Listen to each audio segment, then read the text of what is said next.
Perfecto. José Carlos Bermejo es religioso Camilo, actual delegado general de los religiosos Camilos de España, es experto en humanización de la salud, en duelo, en bioética, es director máster en counseling, en posgrado en duelo, en humanización, en gestión y en pastoral de la salud.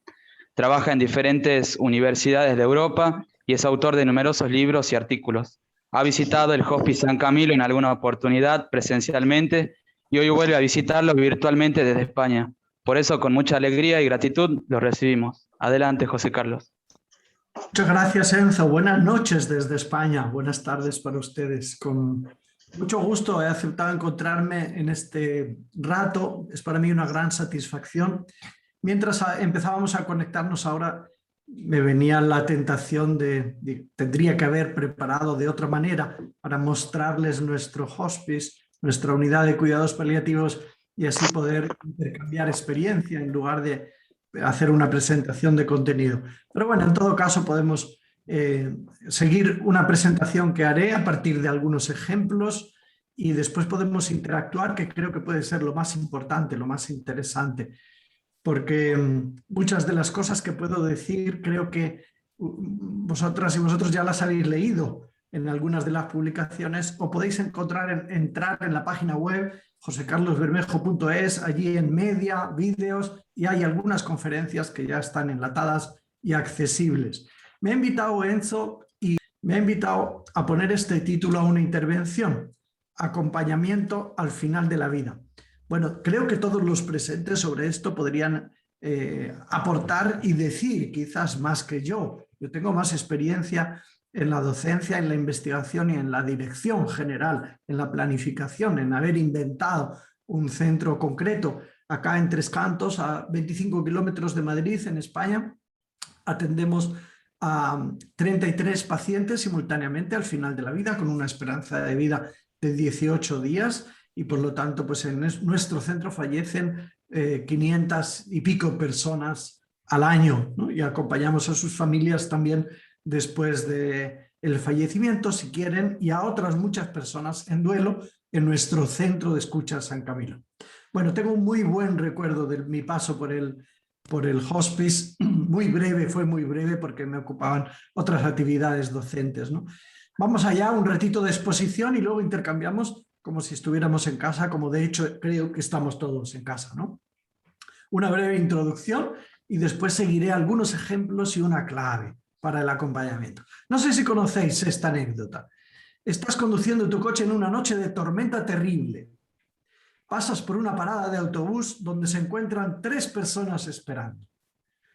Una anciana que parece a punto de morir, un viejo amigo que te salvó la vida una vez y el hombre o la mujer perfecto de tus sueños. Vamos a echarle un poco de imaginación al asunto si lo tuviéramos en este momento.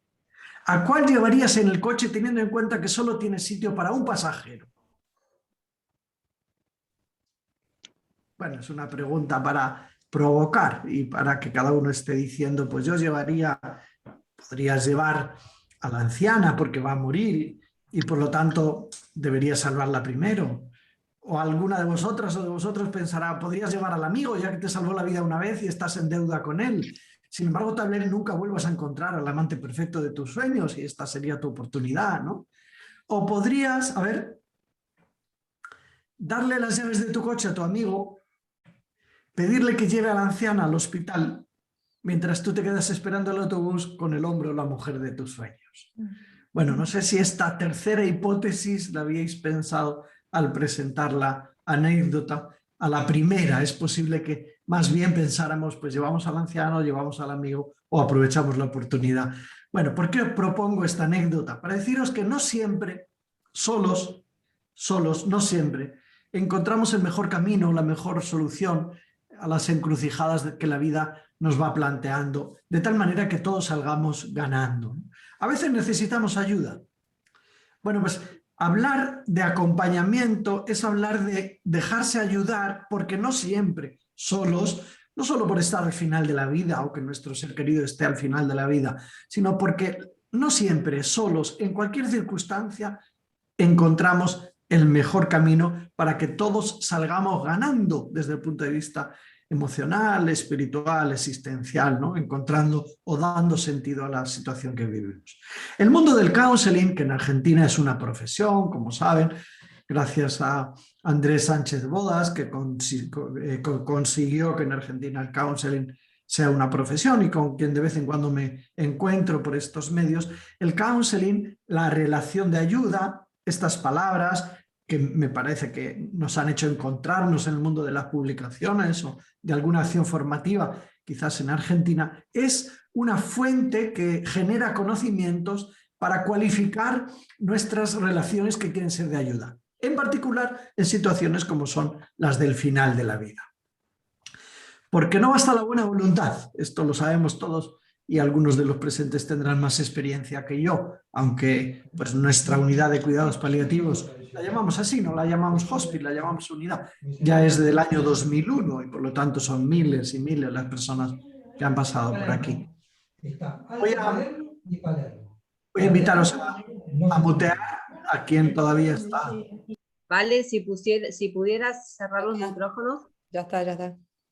Gracias.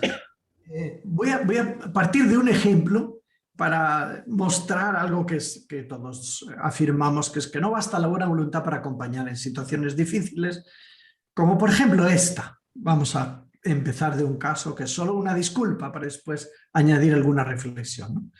Carmen es una señora de 87 años que padece la enfermedad de Paget, una patología de los huesos degenerativa que le produce unos dolores tremendos en la espalda. Lleva mucho tiempo sin poder moverse de la cama debido a esos dolores. Y el diálogo entre la enfermera, vamos a utilizar este ejemplo como podríamos usar otro, después tengo otro si es el caso. El diálogo entre la enfermera en su praxis profesional con Carmen tiene lugar de la siguiente manera. Dice la enfermera, atención, atención que luego llegará alguna pregunta, obviamente. Hola Carmen, ¿cómo estás hoy? Mal, muy mal. No soporto más los dolores, no puedo más. Carmen, te voy a sacar sangre para un analítico. Por favor, te lo pido, no me hagáis más perrerías. Estoy muy cansada, dejadme morir en paz. Carmen, es por tu bien. No quiero más sufrimiento. ¿Te parece poco lo que llevo pasado? Los médicos creen que hay que hacértela. No, por favor, no me hagas más. Tú precisamente que me conoces. Sabes lo que he sufrido durante estos años. Déjame ya. Y escribe la enfermera. No podía casi hablar. El nudo que tenía en la garganta impedía expresarme. Le saqué sangre y salí de la habitación. Al rato volví para ponerle una sonda nasogástrica. Los médicos lo habían indicado. Carmen, tengo que ponerte una sonda. Me cuesta hacerlo. Lo siento, pero la necesitas y tengo que hacerlo. Mientras se la ponía, escribe la enfermera, intenté contener mis sentimientos, pero mis ojos se humedecieron. Con mis palabras intentaba animarla, diciendo que ella lo estaba haciendo muy bien y que a mí me estaba resultando difícil. Me estoy muriendo. ¿Por qué no me dejáis? Estoy preparada. No digas eso. Nadie sabe el tiempo que te queda. Sí lo sabéis, no me engañes. Sabes que no puedo aguantar días. Y la enfermera le dice, las dos sabemos cuántas situaciones difíciles has superado. Un infarto, una pancreatitis aguda, neumonías. Sí, es verdad, pero antes tenía fuerzas, ya no me quedan.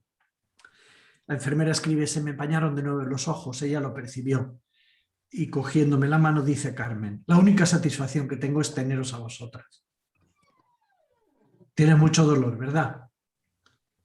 Sí, quitarme estos dolores y dejarme, quiero morir ya. Voy a ponerte un calmante y ya verás cómo descansas. Yo quiero otro descanso, es el único descanso que deseo.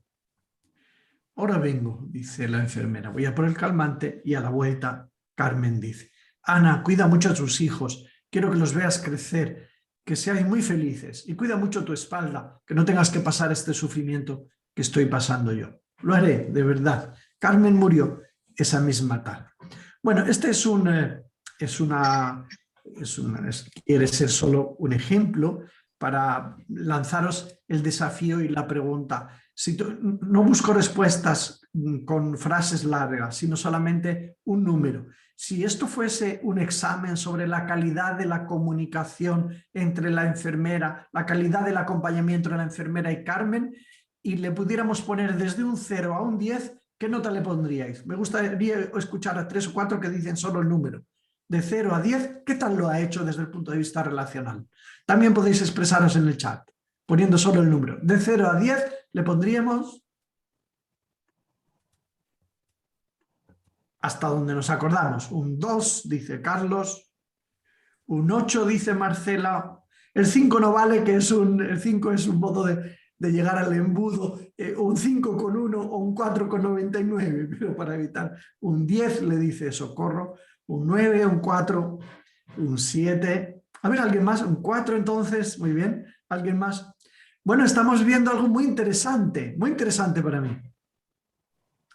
Y es que entre los presentes, aunque a lo mejor, un 2 de nuevo, aunque a lo mejor pudiéramos pensar que estamos todos en la misma barca y tenemos criterios semejantes sobre el acompañamiento, sobre este ejemplo nos hemos ido del límite 10 y 9 al límite 2 en vuestras opiniones. Que es muy interesante que no hayan dicho todos la misma opinión, para arriba o para abajo.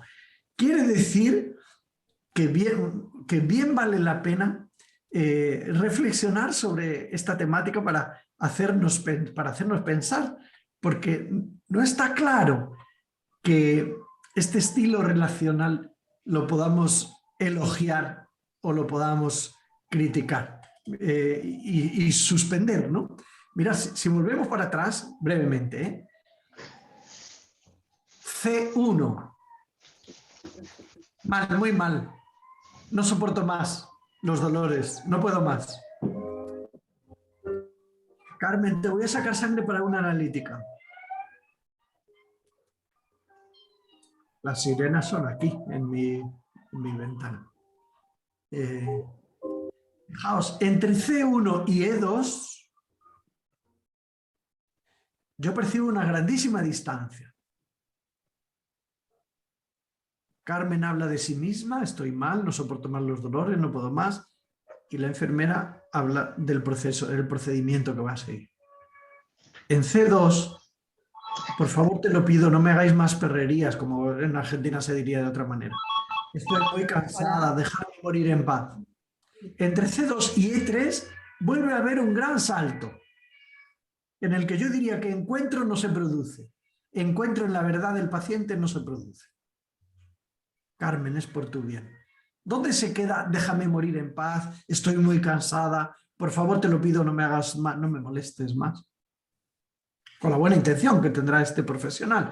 Da igual que sea un profesional o un voluntario, habría sido un diálogo semejante, lo que nos importa es el fondo, ¿no? Mirad C3, no quiero más sufrimiento. ¿Te parece poco lo que llevo pasado? Y la respuesta es, los médicos creen que hay que hacértela. De la experiencia de no quiero más sufrimiento, C3. No quiero más sufrimiento. ¿Te parece poco lo que llevo pasado? Los médicos creen que hay que hacértela. Yo ya percibo, no sé, en Argentina conservan un poco de vías de tren, aunque utilizan poco, un poco en Buenos Aires, ¿no? Yo percibo como si estuviéramos visualizando los dos carriles del tren que caminan paralelos pero no se encuentran nunca. En el caso del tren, afortunadamente, en este caso, desgraciadamente. Carmen va por su mundo existencial, emocional, de cansancio vital, espiritual, de deseo de terminar, déjame morir en paz, y el visitante, el profesional, el cuidador va por el suyo, que es un procedimiento bien intencionado sobre una necesidad fisiológica, ¿no? Que es la de pues, hacerse ayudar por un medio para la nutrición, ¿no? Fijaos de nuevo en C5, me estoy muriendo. ¿Por qué no me dejáis? Estoy preparada. Y la respuesta, no digas eso.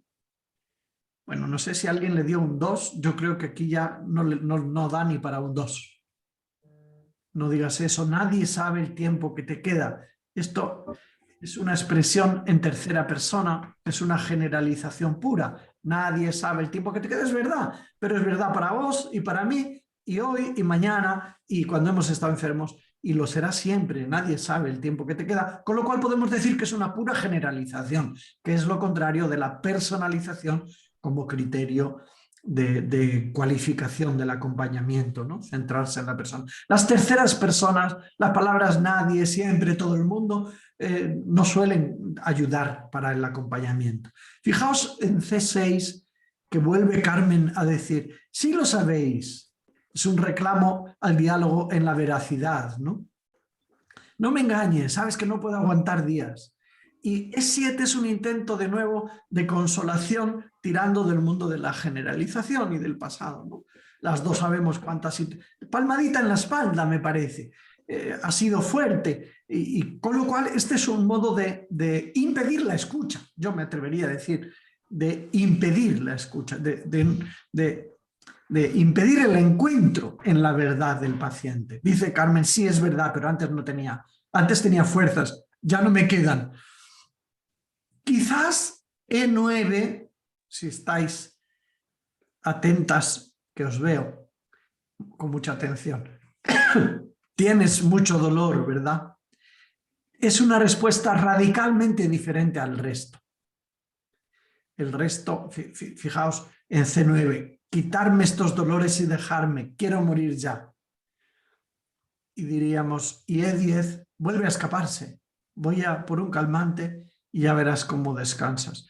De este deseo de morir, de este deseo de terminar, de descansar, quiero otro descanso, es el último descanso que deseo. Ahora vengo, entre la experiencia de Carmen y las intervenciones de la enfermera, yo percibo una gran distancia, una bien intencionada, yo me atrevería a decir, una bien intencionada profesional. En otro contexto será otro diálogo, no sobre unas ondas, sino sobre otras cuestiones más emocionales, ¿no?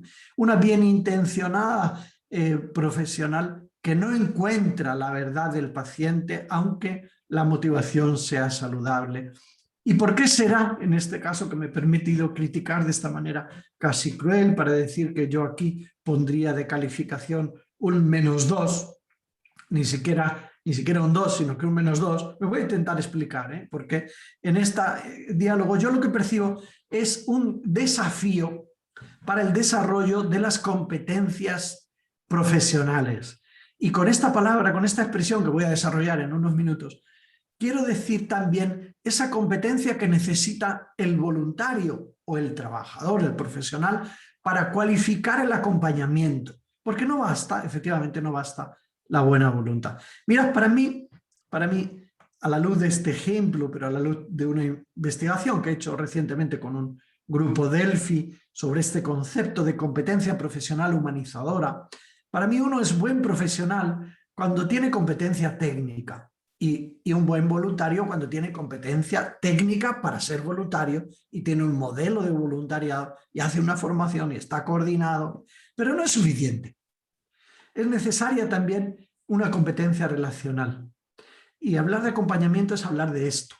Es hablar de, lo decimos con mucha abundancia, de saber escuchar, de saber personalizar. Otra cosa es llevarlo a la práctica. Para mí el tiempo de pandemia ha sido una provocación también para poner sobre la mesa la necesidad de aprender a usar la palabra, la vieja retórica de la antigüedad clásica, ¿no?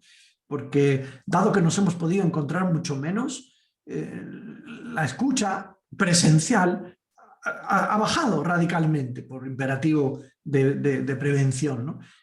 O aprendemos a usar también la palabra en el acompañamiento, la antigua retórica, que era también una asignatura en algunas carreras, o nos podemos encontrar pues, que somos muy torpes con no saber qué decir delante de una pantalla, una llamada o una visita, si es que la podemos hacer presencial. Bueno, saber escuchar, saber personalizar, saber persuadir, me atrevo a decir, que es una clave de la que se habla muy poco, porque parecería que sería una especie de directividad en el acompañamiento y se ha puesto de moda también desde este mundo del counseling y de la teoría de la relación de ayuda, se ha puesto de moda el no directivismo, acompañar, validar la experiencia del otro, como si no tuviéramos que nunca que inducir en el otro un modo de pensar o un modo de comportarse para que le vaya mejor de lo que le está yendo. Bueno, hablar de competencia a la luz de este caso y de la experiencia de todos, yo creo. Hablar de competencia para el acompañamiento es también hablar de gestión del mundo de los sentimientos. aquí tenemos otro gran desafío, no solo en lo relacional, sino también en lo emocional. ¿Qué pasa con mi ansiedad? ¿Qué pasa con mi frustración? ¿Qué pasa con mi sentimiento de impotencia, con mi no saber qué decir? ¿Qué pasa con la tristeza que se contagia? ¿Qué pasa con esas relaciones transferenciales que a veces pues, me relaciono con este paciente y he construido un vínculo como si fuera mi padre o mi hermano o mi hijo, que es un enredo emocional que antes o después habrá que pagarlo de manera cara si no lo hemos sabido gestionar de manera saludable, ¿no? Bueno, yo creo que acompañar requiere estas competencias y también esta otra. En este ejemplo, hasta donde lo recordéis, está reclamada la necesidad de competencia relacional y emocional y técnica y ética también. Porque fijaos, aunque aparentemente no sea difícil, es un ejemplo bien difícil. Una enfermera que tiene una indicación de poner una sonda a un paciente y una paciente de la que no se nos dice que no sea competente, que dice que no se la pongamos.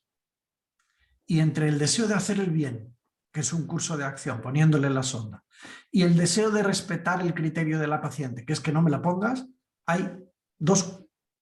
No es posible seguir los dos simultáneamente, los dos criterios, los dos cursos de acción. Estamos ante un conflicto ético, ante un conflicto de valores que no se puede resolver si honramos el respeto a la autonomía, no poniéndole la sonda nasogástrica en ese caso, no honramos el respeto a la indicación terapéutica que nos ha dado el profesional, que en principio pensamos que será también para su bien. Bueno, en el final de la vida, como bien sabemos por experiencia, nos encontramos conflictos éticos y aquí no basta la intuición o el posicionamiento previo para afrontarlos. Para acompañar bien, yo creo que hace falta competencia ética, no solo en la praxis, sino también en la capacidad de argumentar, de detectar un conflicto, de analizarlo racionalmente, de ponderar, de ser capaz de ver al menos 6 o 7 cursos de acción cuando parece que solo hay 2. Con lo cual no deberíamos hablar de dilemas éticos al final de la vida, sino problemas éticos. Porque dilema parece que todo el conflicto lo reduce a 2 cursos de acción en lugar de pensar en más cursos de acción, ¿no? En el caso que hemos presentado, no solo estaba la posibilidad de ponerle la sonda o no ponérsela, sino también de hablar con la familia o de dejarlo para más tarde o de hablar con el médico y ver qué pasa, y el médico en un diálogo nuevo con el paciente pues habría podido cambiar las cosas. En estos últimos tiempos,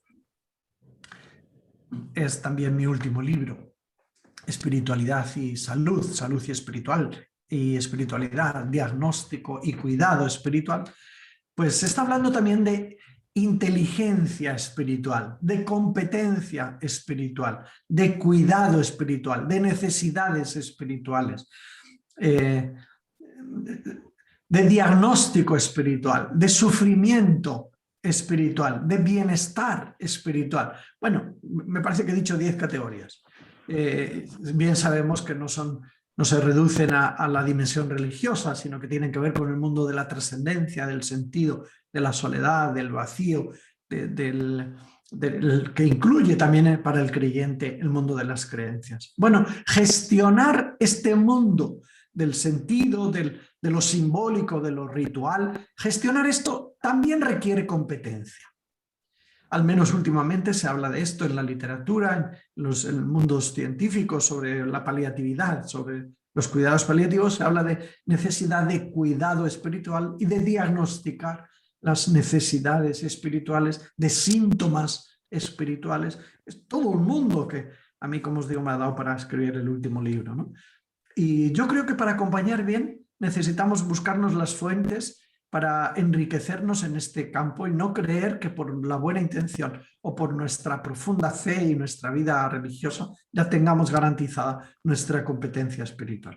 También se está hablando recientemente de la necesidad de competencia cultural para el acompañamiento, porque, bueno, esto es diferente en cada contexto, ¿verdad? Pero hay lugares donde entre cuidador o acompañante y acompañado, pues hay una gran distancia en los modos de mirar la realidad y se utilizan paradigmas diferentes de comprensión, o conocemos un poco la alteridad o no nos enteramos de la experiencia del quien está al final de su vida o perdiendo a un ser querido, ¿no? Bueno, yo he construido este templo con esta reflexión para lanzaros este desafío desde el ejemplo que hemos analizado, ¿no? Para acompañar en situaciones de sufrimiento. Una parte será evitable y otra inevitable. Es inevitable el sufrimiento de la pérdida y del morir, ¿no? Pero hay mucho sufrimiento que es evitable porque tiene que ver con los significados que le damos, con las cogniciones, con la gestión de los sentimientos, con el sentido que le atribuimos, y eso está en la persona y en la colectividad, ¿no? Para acompañar en el sufrimiento, para aliviar el sufrimiento, necesitamos competencias. Y competencias también blandas.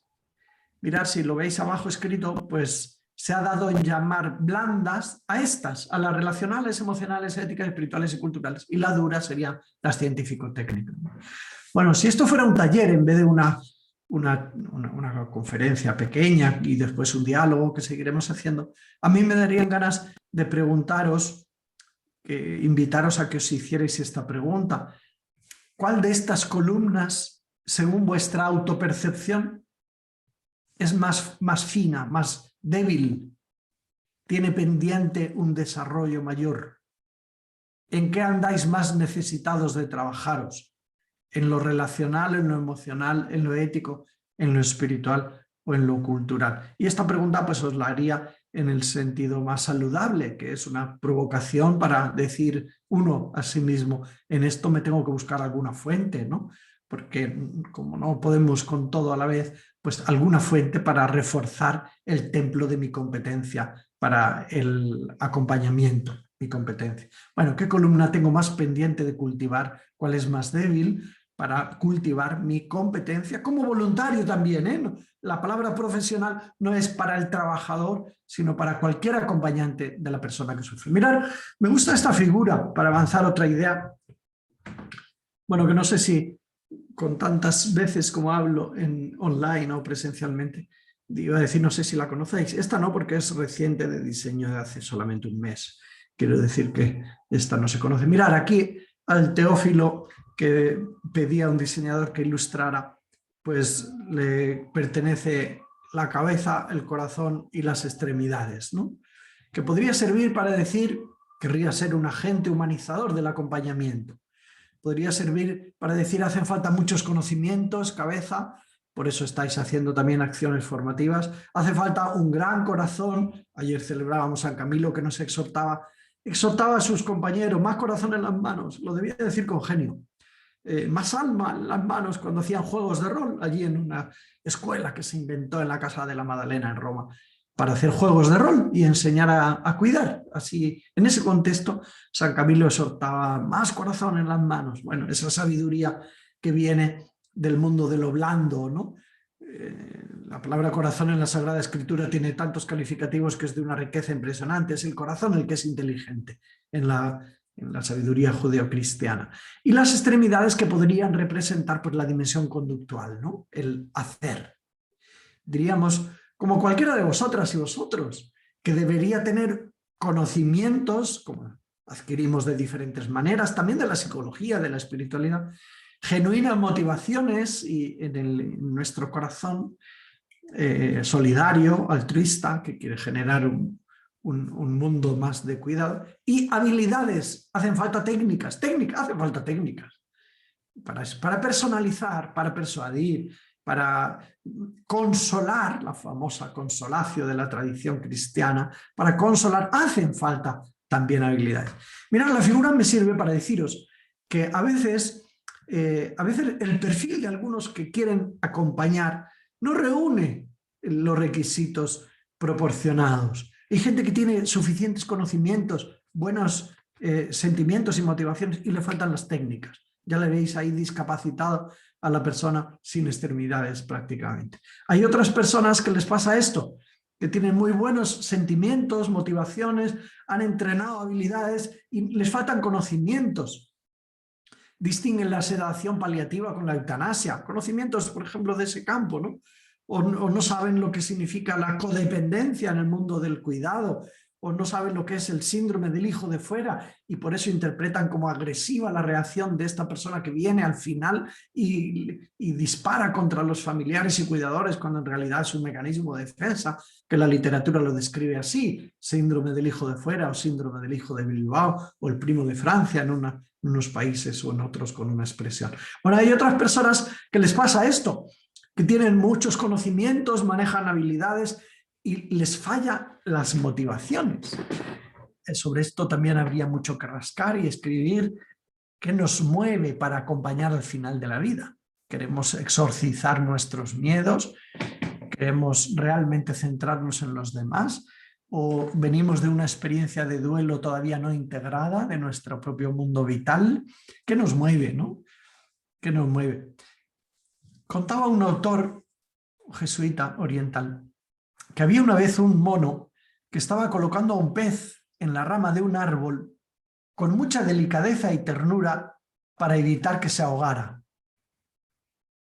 Lo estaba asfixiando y no había descubierto que las motivaciones aparentemente saludables, evitar que se ahogaran, habría que examinarlas, ¿no?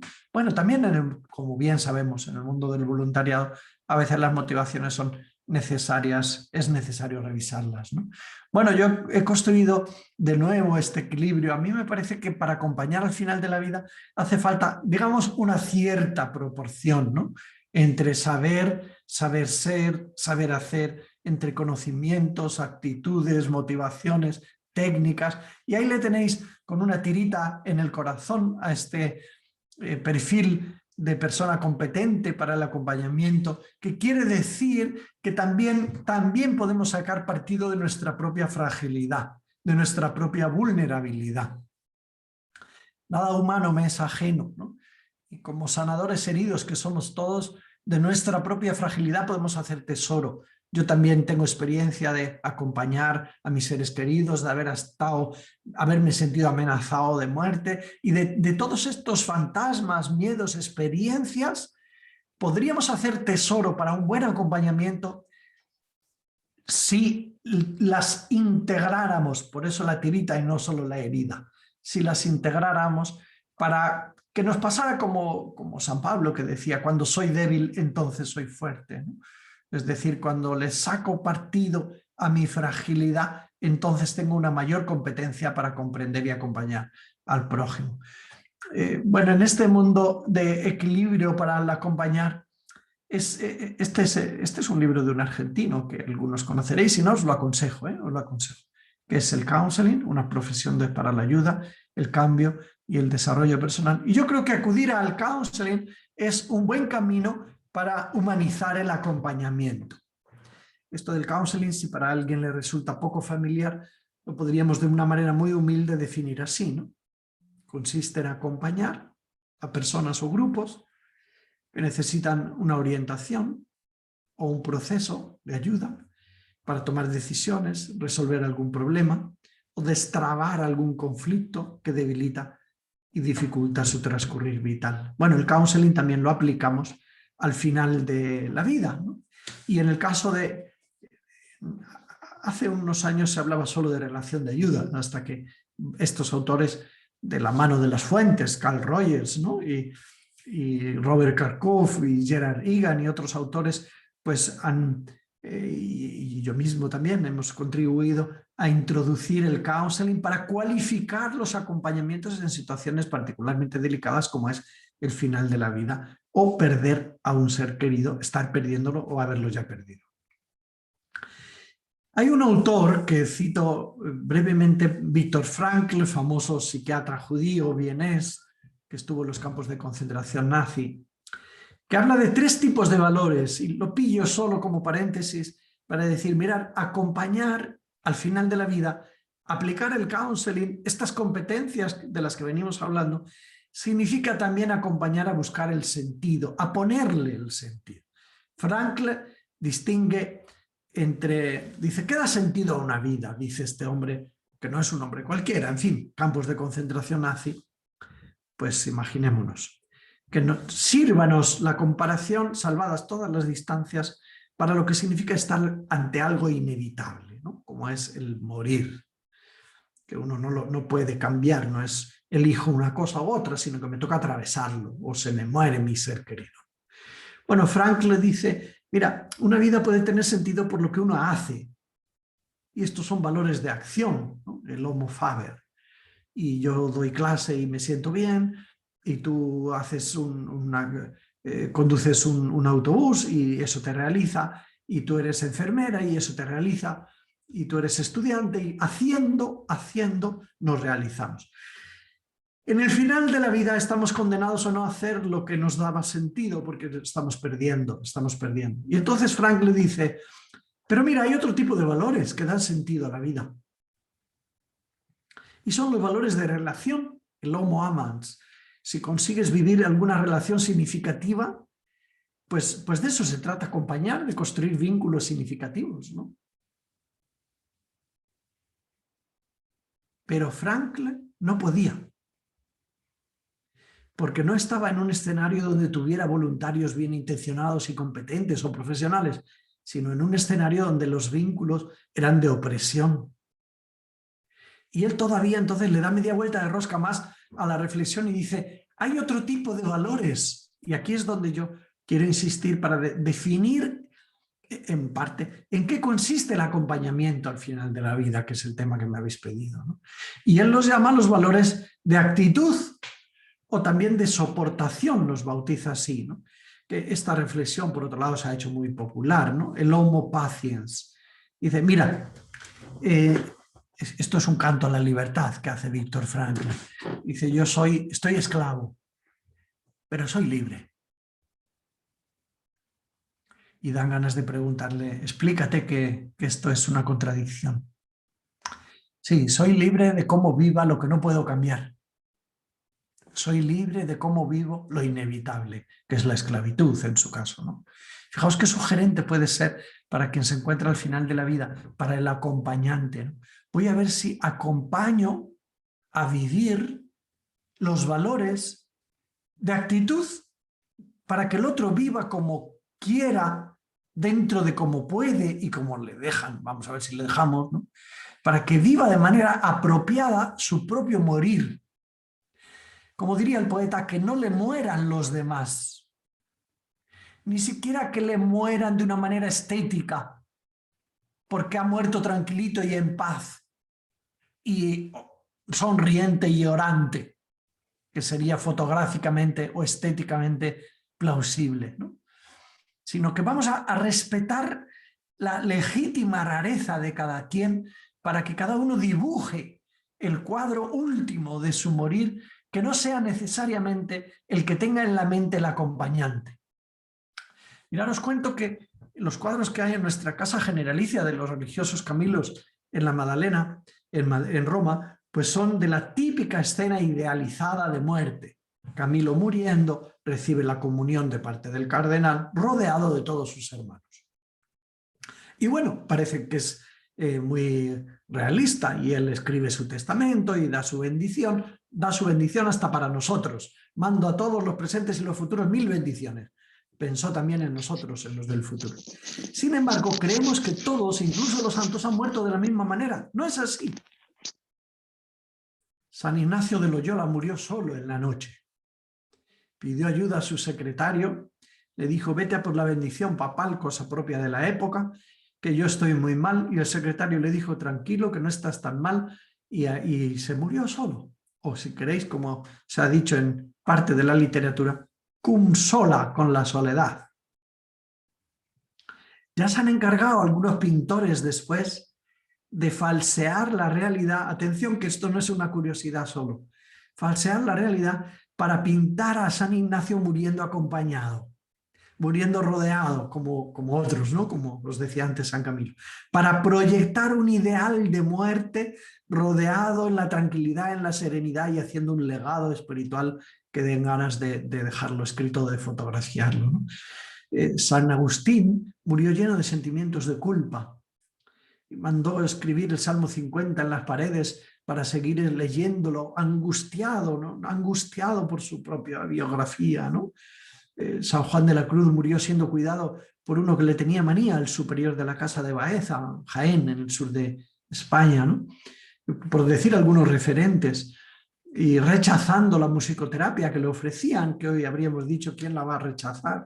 Bueno, estoy diciendo que para mí uno de los objetivos del acompañamiento es no idealizar las escenas ni de la agonía, ni de las últimas semanas o situación de últimas horas o días, no idealizarlas, sino acompañar a que el otro viva los valores de actitud, cómo quiere él, cómo puede y quiere vivir lo que no puede cambiar, lo inevitable del final. Bueno, yo tenía otro ejemplo a continuación, pero como tengo tentación de seguir hablando hasta las 12 de la noche españolas, quizás es mejor que ya abramos los micrófonos para ver qué os sugieren estas claves hasta ahora. O si queréis, ofrezco otra todavía, ¿no? Anterior, antes de que abramos el micrófono. Que es que últimamente se está hablando muchísimo de la empatía para arriba, la empatía para abajo, y se ha convertido esta palabra en una palabra polisémica. Ya no queremos decir todos lo mismo con esta palabra, que sería una palabra clave, ¿no? Como en un arco la clave que sujeta, pues en el acompañamiento una clave para humanizarlo, ¿no?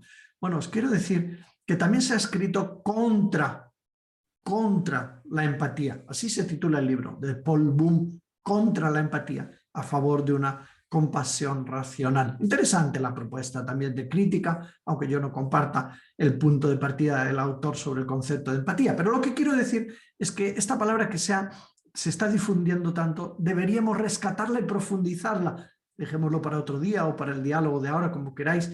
Lo que significa este radar emocional con su base neurológica, ¿no? Las neuronas espejo descubiertas por Giacomo Rizzolatti, un investigador de la Universidad de Parma en Italia, ¿no? Que son las que se activan cuando nos identificamos incluso sin querer con el prójimo, ¿no? Incluso sin querer.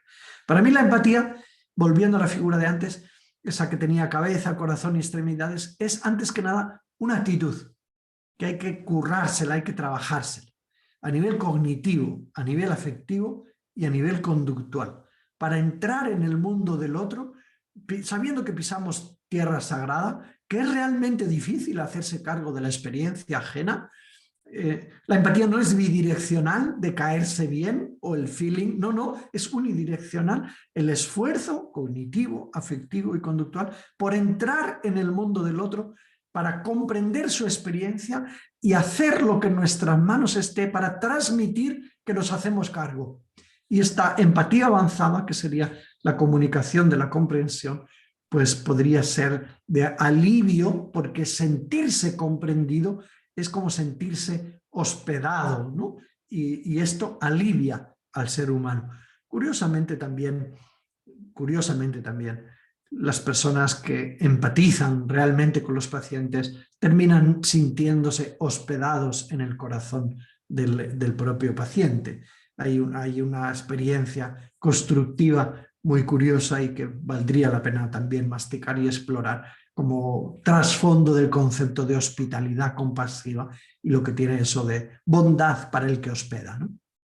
Bueno, os propongo que después de estas breves, pero casi he hablado una hora, reflexiones, podamos hablar un diálogo. Si es caso, yo abundo sobre otras cuestiones, pero al menos que podamos dialogar con vuestras intervenciones. Os animo. Muchísimas gracias, José Carlos Bermejo, por tu impecable presentación. Les pedimos que todos aquellos que quieran hacer alguna pregunta o que quieran hacer algún comentario a esta exposición puedan hacerlo ahora. Pueden activar sus micrófonos o escribir también por el chat. Gloria ha escrito algo que no entiendo, que es qué pasa con lo que ella está sintiendo. No sé si te refieres al ejemplo que usamos o si lo quieres decir con el micrófono. Lo que está sintiendo la enfermera o la paciente, no sé si era al hilo del ejemplo u otra. Con confianza podéis intervenir.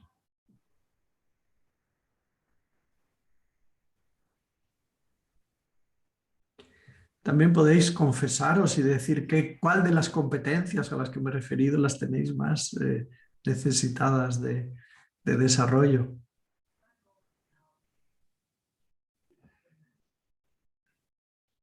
Sí, Adriana, hablas de la familia, ¿verdad?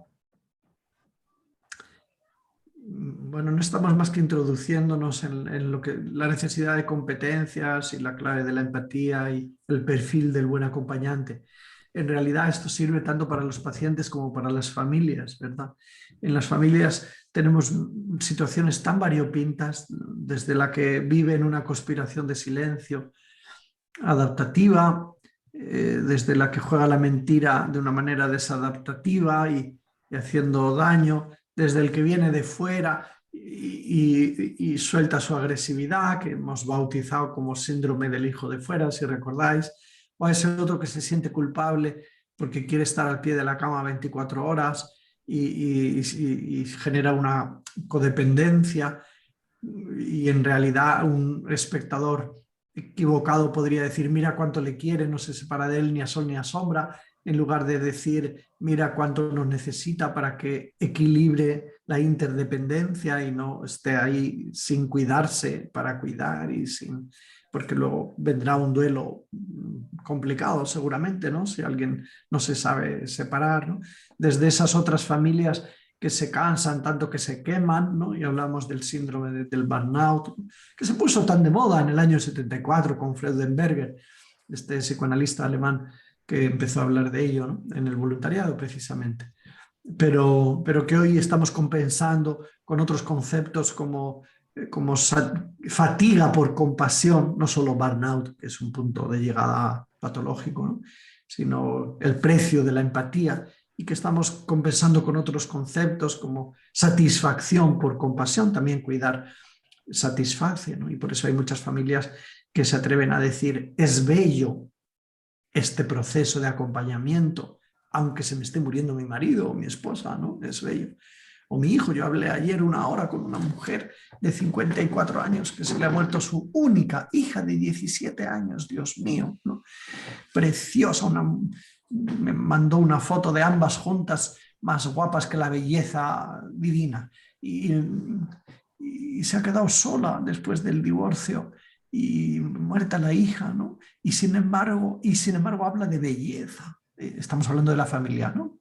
De belleza en el acompañamiento y en la experiencia. Qué tremendo, qué paradoja, ¿no? Hay que tener cuidado también de que no se espiritualice demasiado la experiencia y se vaya a negar la dimensión del sufrimiento y después aparezca de manera retrasada, duelo retardado, y se pueda patologizar, ¿no?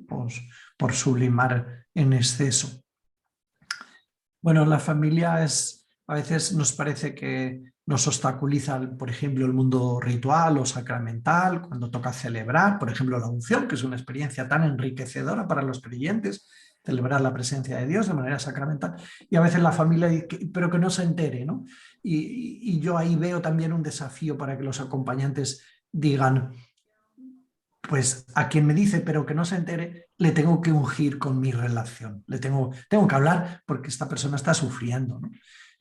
Quien dice eso, hágale esto pero que no se entere, está sufriendo, y más vale que en vez de entender que nos va a dificultar algo, que le pongamos en la diana de nuestra atención para ver cómo le acompañamos en este deseo de jugar a las mentiras, ¿no? Que luego pueden generar. ¿Cuánto sentimiento de culpa hay también por lo que no he hecho al final en las familias? ¿Y cuánto se puede quedar por no acompañar bien, ¿no? Por eso, si pudiéramos acompañar a las familias a decirse, a narrarse, a despedirse, como cada quien quiera, ¿no?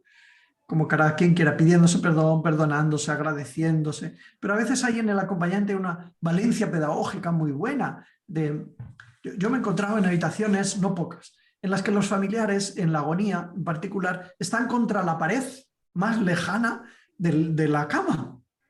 Y parecería que les están disparando, ¿no? Asustados. Bueno, no me extraña su sufrimiento, pero les falta alguien que con mucha naturalidad: María, ven, ¿no? Acércate a la cama, cógele la mano. ¿Quieres decirle algo? ¿Quieres agradecerle? Y yo también. Pedro, está aquí María, tu mujer, tu madre, y me convierto en pontífice de manera tan humilde, ¿no? Tan sencilla, ¿no? Y y te quiere decir algo. Y a lo mejor con esta mera introducción generamos en la familia la posibilidad, particularmente en los procesos agónicos de últimas horas, ¿no?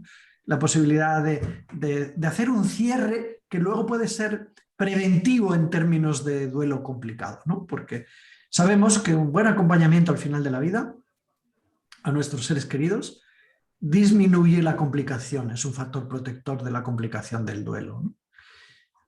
Es obvio que si no podemos despedirnos por muertes súbitas o malos acompañamientos, la prevalencia del duelo complicado post-mortem es superior a si hemos podido hacer un buen cierre, ¿no?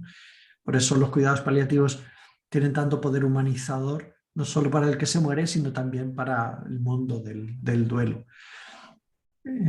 Inevitablemente me vienen, ¿no?, comentarios también que me digo a mí mismo cuánto necesario es no solo crear hospice, sino crear cultura paliativa. Cultura.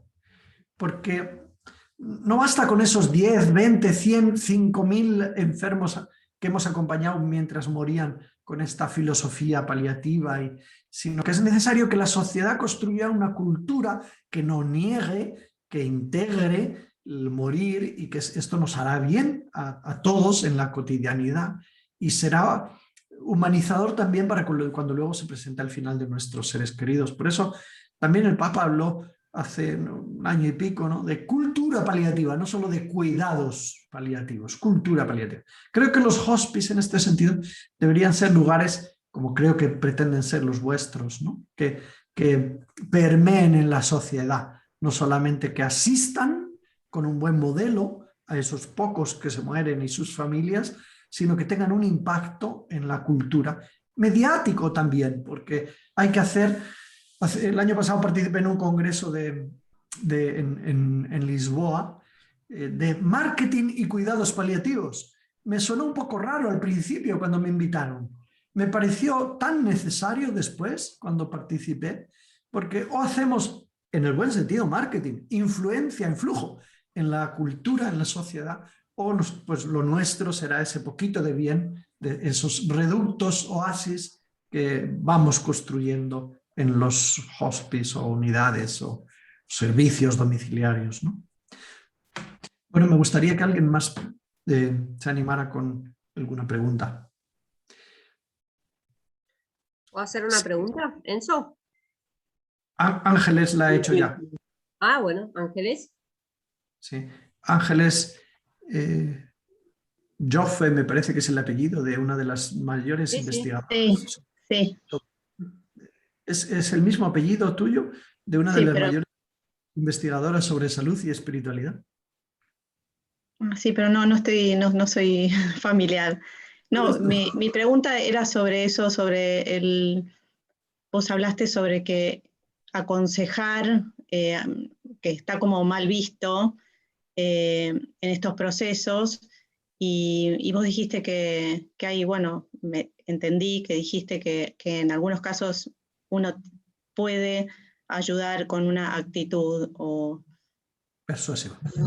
Pero, claro, pero bueno, hay como, a mí me parece que es, bueno, algo difícil de pescar cuando uno puede o no puede, como que se requiere mucha atención mucho cuidado con esto, ¿no?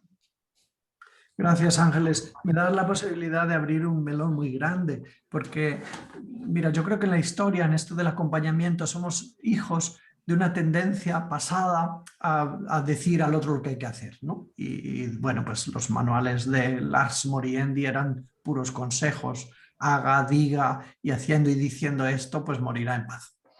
Y luego vino Carl Rogers y el mundo del counseling, el no directivismo, y el mensaje fue como el otro lado del péndulo, ¿no? Hay que validar, acompañar sin dirigir, el criterio del otro es el válido.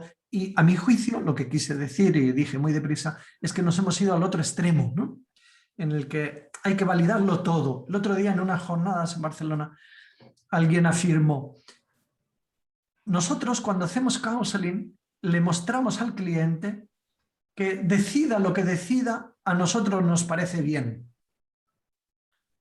Y yo pensé, qué barbaridad. ¡Qué barbaridad! El otro puede decidir tirarse por la ventana cuando tiene niños pequeños. El otro puede decidir matar a su esposa. El otro puede decidir consumir droga, aunque eso le recorte la libertad. El otro puede decidir no dejar que le visite nadie, aunque luego eso pueda tener un precio alto para los supervivientes.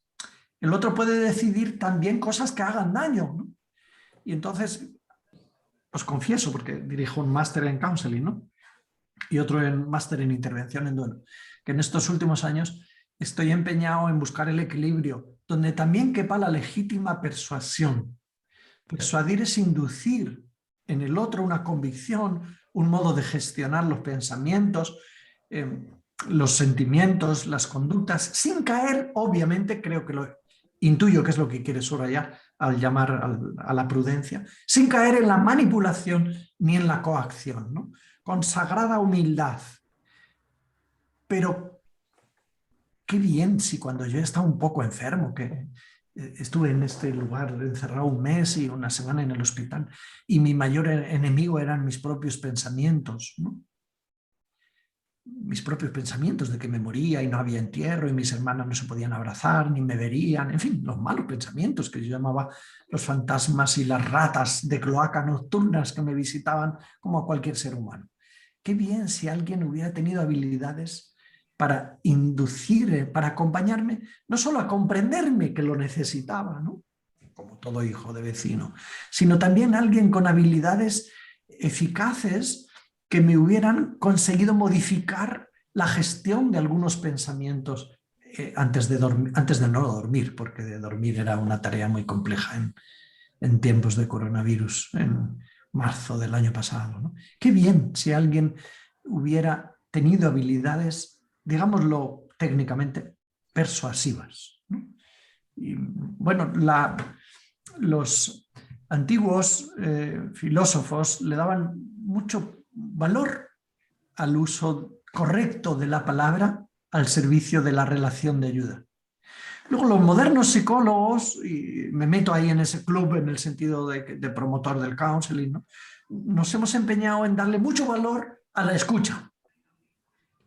Y lo que yo quería avanzar, esta era mi propuesta, es: ¿encontraremos el equilibrio entre directividad, no directividad, escucha y también uso correcto de la palabra, para centrarnos en la persona y por lo tanto también intentar provocar conductas que eviten el mal y el daño, ¿no? No podemos consagrar las conductas del otro cuando a nuestros ojos y de manera tan clara son dañinas como, ¿no? Como, bueno, pues yo decido insultar a mi mujer o a mi hijo cada vez que viene, porque eres tonta como siempre. En fin, ojalá alguien sea capaz de inducir una conducta que no haga daño. Los ejemplos que cito son todos, obviamente, desde la experiencia, ¿no? Que, no sé si te respondí limitadamente, pero es un mundo que daría para mucho, ¿no? Para una tesis sobre directividad y no directividad, Ángeles. Gracias. No, me respondiste, gracias. Habíais provocado la intervención de Enzo, que estabas a punto, me parece. Valeria, ¿querías decir algo? Soco sos vos. No, sí, soy yo, porque eso nos confunde. Yo respondo por Vale. No, yo quería hacerte una pregunta. ¿Qué pasa con las personas que están con un familiar recientemente fallecido, están en pleno duelo y tienen muchas ganas de colaborar en cuidar a otros o de participar en el voluntariado? Y muchas veces nos encontramos con esta duda, ¿no? ¿Es bueno, no es bueno? ¿Cuál es tu opinión? Bueno, sobre esto también se ha escrito algo, poquito. Ahora está en la editorial un libro sobre las 7 tareas espirituales del duelo, saldrá en unos meses, y un capitulito es sobre ética y duelo, que es un mundo muy poco explorado desde mi punto de vista, hay muy poca literatura. Pero esta cuestión del voluntariado y el duelo la afrontan algunos autores. Hicimos también un estudio entre nuestros voluntarios, porque también nosotros tenemos 100 y pico voluntarios en duelo y otros 100 y pico aquí acompañando al final de la vida, etc., ¿no? Y yo creo que hay que buscar criterios No basta un sí o un no definitivo y de arranque. Es claro, por ejemplo, que un duelo muy reciente puede ser una dificultad más que una ventaja. Haber perdido a la pareja hace 3 semanas y hoy querer ayudar a otros, que se te haya suicidado tu hijo y hoy querer ayudar a las madres de hijos para prevenir, y hace solo 2 meses, el tiempo es una variable para discernir. No sé dónde está la línea, el tiempo es una variable. El trabajo que se haya hecho sobre el duelo dejándose acompañar creo que es otra variable, ¿no? Que haya alguien que pueda también codiscernir. No, porque yo quiero ya puedo, ¿no? Tiene que haber unos criterios de selección, entre los cuales el discernimiento sobre la situación, también la salud mental, por supuesto, ¿no? También las motivaciones, hay que escudriñarlas. A ver qué quieres, si lo que quieres es buscar otro hijo en lugar del que tuviste, ¿por qué lo perdiste? Hay que escudriñar con arte las voluntades, no digo para elegir solos a los puros en la motivación, ¿no? Sino para hacer procesos de purificación de las motivaciones cuando éstas no tengan también de gris o gris oscuro o negro. Bueno, van saliendo algunos criterios, como voy diciendo, ¿no? El tiempo, la salud mental, el de haberse dejado ayudar, la selección por terceros, la supervisión. A mí me parece imprescindible la supervisión en quien acompaña al final de la vida, porque en duelo, porque nosotros lo hacemos con la cámara de Gesell, esa cámara de cristales, ¿no? Donde uno pues actúa con actor y los alumnos le ven con el tutor desde la otra sala, sin ser vistos, sin molestar, y ahí pues supervisamos prácticas, ¿no? Y ahí supervisamos intervenciones reales. Bueno, esto creo que es también un criterio, porque sin ello... Hace poco me vino una mujer también que había perdido a su hijo porque se había caído el ascensor. Estaba con su novia, salieron de casa, entraron en el ascensor se cayó y allí murieron los dos. Tenían 19 años. Bueno, y esta mujer pues había, a mi juicio, idealizado, había sublimado en exceso, creo que por un mal acompañamiento de algún padrecito, ¿no? Bien intencionado y demasiado espiritualizado. Y ya quería arrancar los motores de la solidaridad, ¿no? En realidad hacia otros. En realidad estaba muy necesitada, a mi juicio, desde mi diagnóstico, estaba muy necesitada todavía de enfadarse, de vomitar, de llorar, de gritar, porque todo lo había puesto en, ¡ay, qué bien! Ahora está con Dios. Dios mío, ¿y dónde está la rabia? ¿Y dónde está el asco que produce que se te muera un hijo? Y el enojo. Y bueno, si yo hubiera tenido que decidir, habría dicho, te esperas, ¿no? Por mi filtro no pasas. Claro que entre las tareas espirituales del duelo, yo he incluido la de salir de sí. Salir de sí. Por el arte, por la vía del arte, por la vía de la solidaridad, ¿no? Quien es capaz de escribir, de hacer un poema, de pintar un cuadro, de empezar a hacer algo por los demás, ese es un criterio también de superación del propio duelo, salir de sí, del propio ombligo, ¿no? Y hacer fecundo el propio dolor. Pero hay que buscar el punto de dónde se puede hacer daño a uno mismo y al otro, ¿no? Porque... bueno, la necesidad de selección, formación, supervisión, discernimiento en estas situaciones son criterios que pueden ayudar a buscar dónde es el momento de convertirse en ayudante, ¿no? En principio es mejor ser prudente de más que no de menos, ¿no? Como el que quiere tener un hijo porque perdió al anterior. Espérate, mira a ver cuando lo tienes, que lo tenga fruto de la madurez de la pareja, no porque uno pueda sustituir a otro, caramba, ¿no? Salvadas las distancias del ejemplo. Pero... muchísimas gracias. es una cuestión ética también, ¿verdad? De las muchas que nos saldrían vinculadas al duelo, porque está en juego el riesgo de hacer daño, no solo el deseo de hacer bien, sino también el riesgo de hacer y de hacerse daño a uno mismo. Sí, súper claro. Muchas gracias. Qué bien que van saliendo más cosas y algunas más que van a salir si queréis.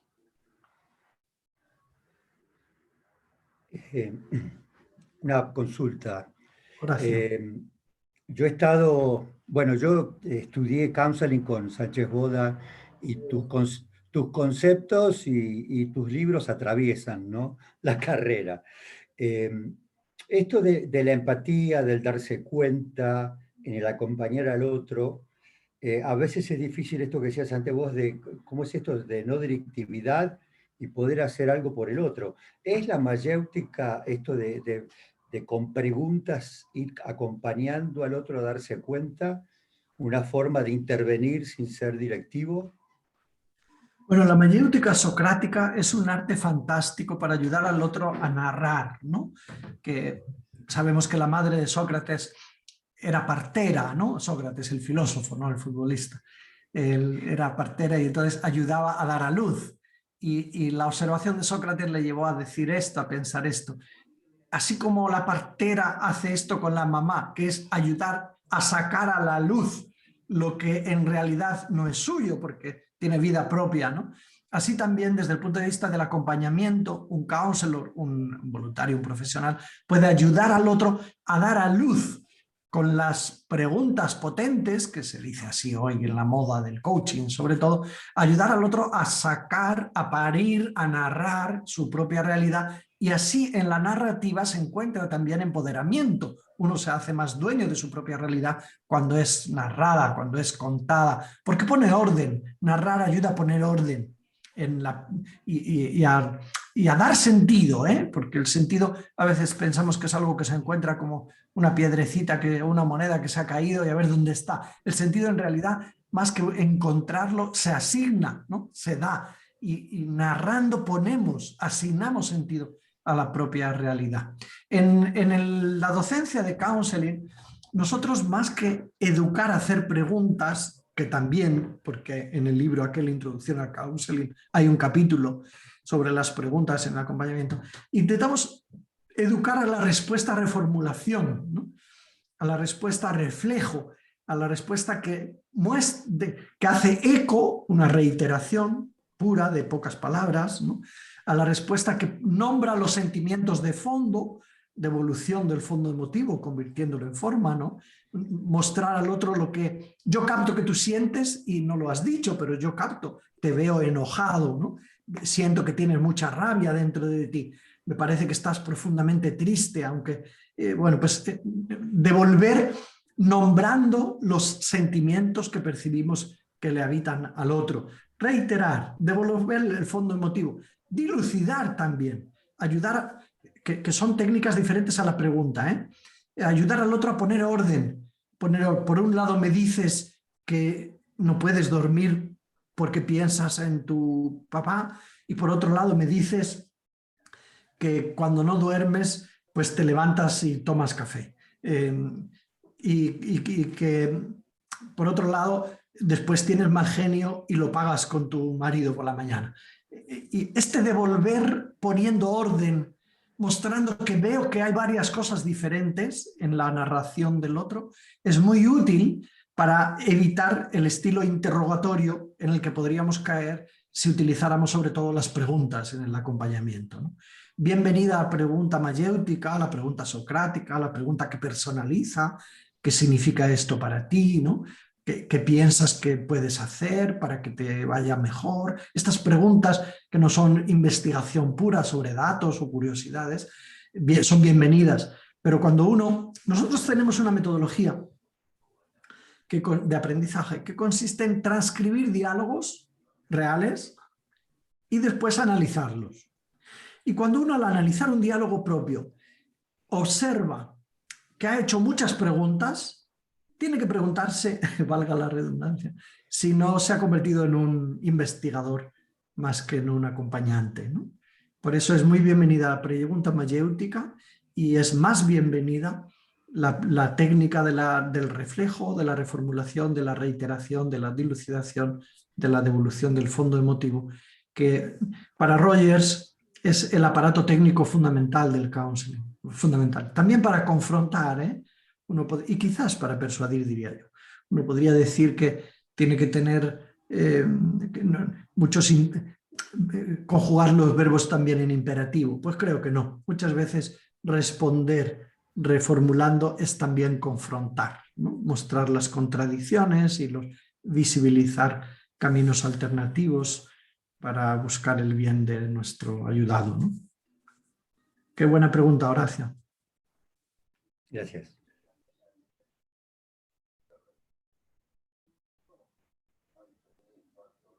José Carlos, tienes una pregunta en el chat. Sí, bueno, el COVID, gracias Enzo, el COVID nos ha traído muchas cuestiones, muchas. Yo antes de enfermar estaba escribiendo un libro sobre duelo digital, ¿no? Lo dejé porque enfermé y luego lo retomé y mientras tanto cuando podía escribir otro sobre la esperanza en tiempos de coronavirus.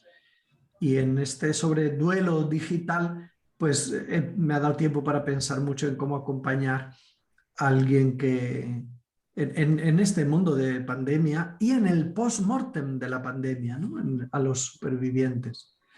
Bueno, qué bien que podemos hacerlo online cuando no podemos hacerlo presencial. Qué bien. Es ahí donde yo he percibido el desafío de también entrenarse en el uso de la palabra. Porque el otro a veces no responde. Y buenos días, papá. Bueno, cuando yo estuve en el hospital esa semanita, a mi lado tuve 2 pacientes, ¿no? Uno de que se puso muy mal y se lo llevaron a intensivos y después otro. Y me acuerdo el que estaba empeorando, que le llamaba a su hija cada día, como es propio, unas cuantas veces, ¿no? Y también era una videollamada muy entrañable, también llamaban cuando estaban bañando a la nieta, mira, y así jugaban y el paciente, pues, el abuelo, que no era tan mayor, pero se entretenía pues viendo como si estuviera en casa escenas de la vida doméstica. Pero me acuerdo un día que Antonio, mi compañero enfermo, pues decía, no puedo estar tumbado, me hago, y no he dormido nada. Y su hija por teléfono empezó a reñirle. ¿Qué te tienes que tumbar? Que no te quites el oxígeno, que ya veo que te lo estás quitando. Y este hombre, después de un rato de recibir esas riñas, que tendrían buena intención, caramba, pero eran totalmente desatinadas, ¿no? Este hombre le dijo, mira, hija, para esto no me llames, porque yo no puedo conmigo como para encima recibir la bronca que me estás echando. Bueno, ¿por qué digo esto? Porque efectivamente a quien está mal por COVID y por cualquier cosa, a veces también le toca sufrir los visitadores o las formas inoportunas del prójimo, ¿no? Por eso el desafío de aprender a usar correctamente esa palabra que transmite comprensión, que muestra interés, pero que no genera culpa ni riñe, por Dios, por Dios. También a mí, un día uno de mis hermanos empezó a decirme, nos estás engañando porque tú estás peor de lo que dices. Aunque fuera verdad eso, déjame tranquilo y no me eches esa bronca, ¿no? Quiero decir que en el mundo de la relación con los enfermos y también en estas circunstancias donde no se puede ver con la presencia, pues tenemos muchos desafíos. En el duelo también, ¿no? Hoy estuve conversando con la empresa más grande funeraria de España, los jefes, y narraban también todo el trabajo que de su parte han tenido que hacer y han hecho para humanizar los acompañamientos, ¿no? Y todo por el mundo digital, ¿no? Ahora, el mundo digital hay que someterlo al discernimiento ético también, porque están pasando cosas. Ayer aprendí en un curso sobre duelo, en el que yo hablé, pero después escuché, que también ahora hay una peliculilla sobre el teléfono del viento. Si buscáis en internet encontraréis una cabina telefónica a la que pueden ir los dolientes a hablar con los muertos. Y hace poco aprendí pues, que están las empresas produciendo la posibilidad de whatsappear con los muertos, chatbot. Enviar WhatsApp a los muertos, a nuestros seres queridos fallecidos, ¿no? Y un sistema que habrá reconstruido un resucitado, a través, entre comillas, a través del rastro digital que nos responderá. Esto será un servicio que habrá que pagar un poquito, ¿no? Y tú podrás seguir whatsappeando con los difuntos, ¿no? Como ya ha habido una experiencia en la televisión coreana de invitar a una mamá que había perdido a su hijo a tener un encuentro con gafas tridimensionales y unos guantes con mucha tecnología que permitían a la mamá tener la sensación de tener a la niñita real con la que podía hablar y tocar y tener un encuentro interactivo, ¿no? Y la niñita le respondía siempre a partir del rastro digital. Si no habéis visto la serie, el capítulo de la serie de Black Mirror en Netflix titulado Ahora mismo vuelvo, os lo aconsejo. Porque es también, ahora mismo vuelvo, son 60 minutos me parece, ahora mismo vuelvo. Una pareja que ella le pierde a él, casualmente está embarazada, y nos presenta un futuro posible de complicación de los duelos que vendrá de este mundo de la reconstrucción digital de nuestros seres queridos que vamos falleciendo. Y en COVID estamos especialmente tentados porque se ha potenciado mucho el mundo digital, ¿no? Bueno, hay otras muchas experiencias que nos están complicando también los códigos QR en las lápidas, ¿no?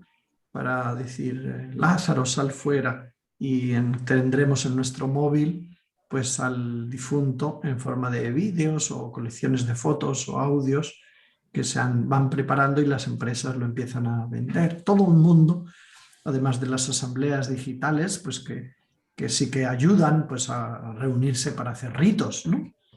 En fin, bueno, he abierto un capítulo porque hay mucho ahí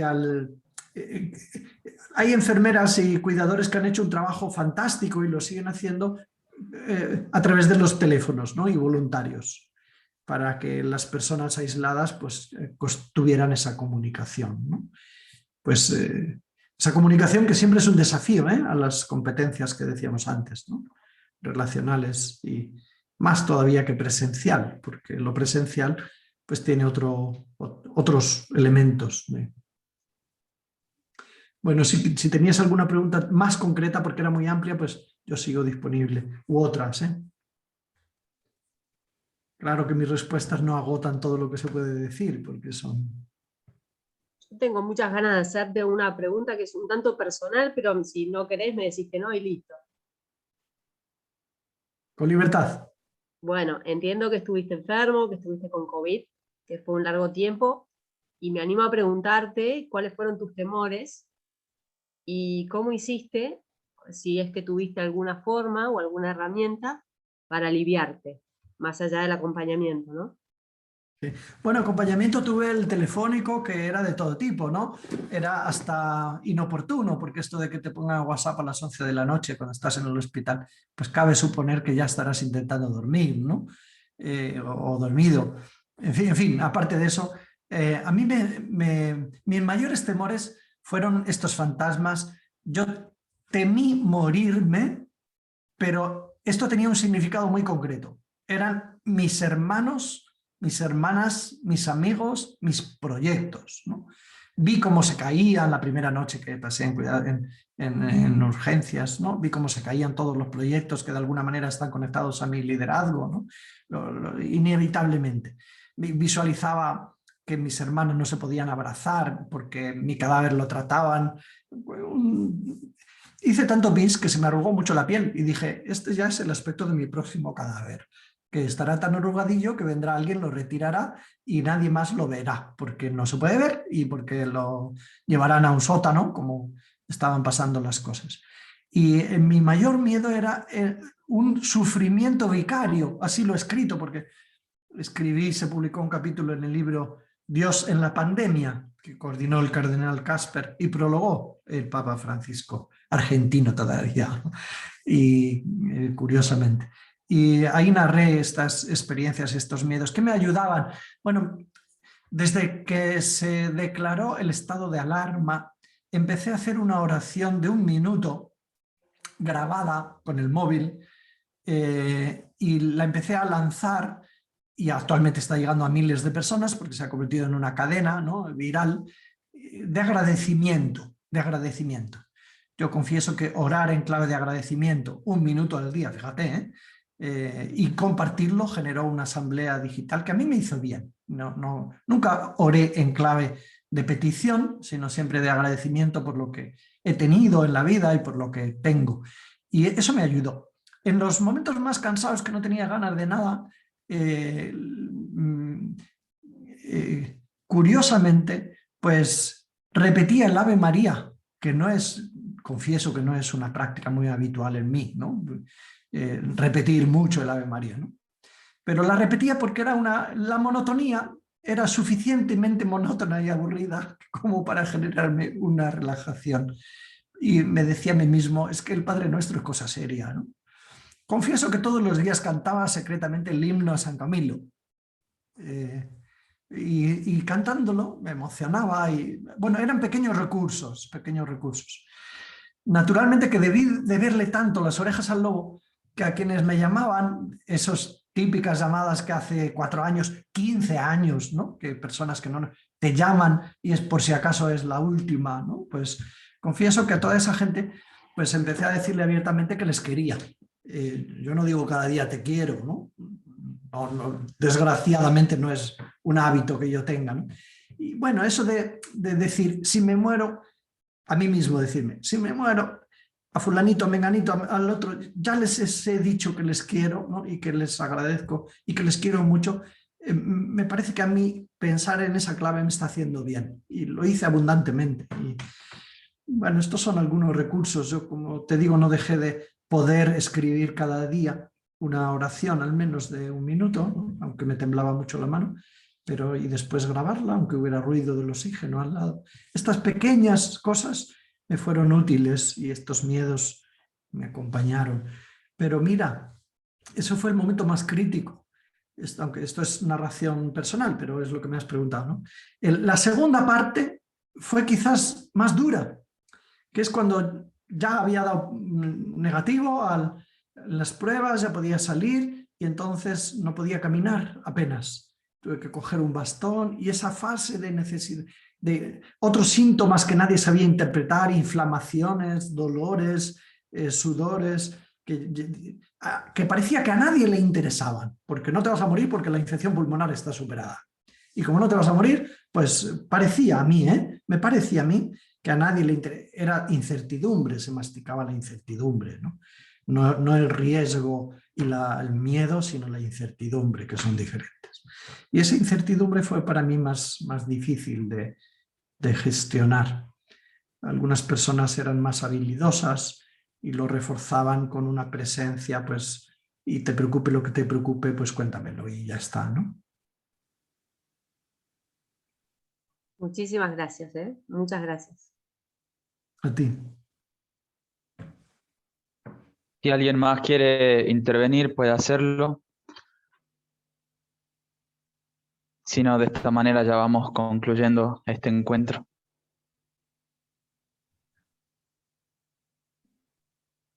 Quiero hacer publicidad porque en esa página, josecarlosbermejo.es, no publicidad de todo, que sería publicidad, sino concreta. En la sección vídeos, media, vídeos, hay algunas conferencias, algunas son monográficas, ¿no? Por ejemplo, el abordaje de la esperanza, ¿no?, o algunos tipos de duelo. Pues invito, si alguien quiere, pues me gustaría profundizar esta temática, pues ahí hay algunas conferencias abiertas, ¿no?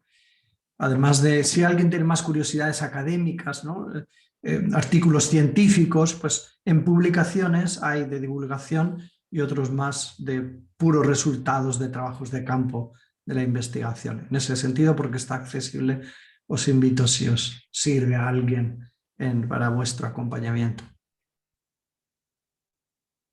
Muchísimas gracias, José Carlos, por este encuentro. Muchísimas gracias por compartir tu tiempo con nosotros. Ahí en el chat también te saludan y te agradecen mucho. Agradecen también tu buen castellano, dicen por ahí. Gracias. Y también comentarles que este ciclo de charlas del Hospice San Camilo por sus 19 años va a seguir el próximo martes 27 a las 19 horas. Voy a presentar humildemente un rasgo de San Camilo, su vida, su legado, bajo la figura del sanador herido. El viernes 6 de agosto, a las 19 horas también el padre Mateo Bautista va a presentar el acompañamiento en el proceso del duelo. Y por último, el jueves 19 de agosto a las 19 horas, también el psicólogo y biblista García Elder va a presentar el tema de vestir al desnudo, la revalorización del voluntariado. Para tener en cuenta, también pueden consultar nuestras páginas Hospice San Camilo en el Facebook. Valeria, Socorro, con ustedes. Gracias, Enzo, muchas gracias. Vale, estás muteada. Si querés desmutearte y cerrar y despedirnos. Sí, agradecerle a Enzo la movida y sobre todo a Carlos, impecable como siempre, tan claro, tan humano, tan todo. Y siento como hospice que esto de tener 200 voluntarios en formación continua solo a lo que es los cuidados paliativos, ayuda muchísimo en todo lo que son los acompañamientos, no solamente dentro del hospice, que ya sabemos cómo los cuidamos, sino dentro de sus familias, en la sociedad, entre los amigos. Y eso es, somos 200 voluntarios que estamos y siempre somos 200, entre que van cambiando, o sea, es formación continua entre todos ellos. Y esto, vamos, cuidados paliativos para toda la comunidad. Esta es nuestra devolución. Muchas gracias, un abrazo. Agradecer, ¿vale?